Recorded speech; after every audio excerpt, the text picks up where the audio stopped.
ବର୍ଷା ଦିନ ହେଇଗଲା କି ରେ? 4ଟାରୁ ବର୍ଷା ହଉଛି ଯେ ଆସିକି 6ଟା ହେଲାଣି ବର୍ଷା ଛାଡୁନି।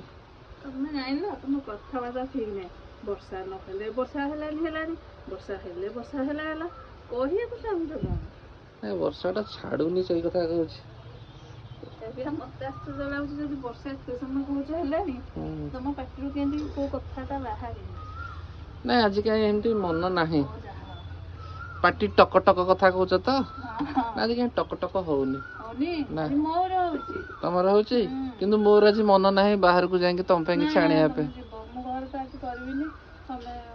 ତମେ ଏଠି କୋଇଲି ଦେଖ ବୋବଉଛି ସେଇ ଶବ୍ଦଟା ଖାଲି ଶୁଣିଦିଅ ତାପରେ ତଳକୁ ପଳେଇବା ତମକୁ ଭଲ ଲାଗିବ। ସେଇଥିରେ ପେଟ ପୁରିଯିବ। ପୁରା ବର୍ଷା ହେଇକି ବଢିଆ ହେଇଛି। ଭଲ ଲାଗୁନି ବର୍ଷା? ବର୍ଷା ହେଲେ କାହାକୁ ଭଲ ଲାଗେନି ଯେ? ପାଣି ବି ଆମର ଗଛରେ ପାଣି 4ଟା ବାଜି ନଥିଲା। ହଁ 2 ଘଣ୍ଟା ଉପରେ ହେଲାଣି ବର୍ଷା ହଉଛି।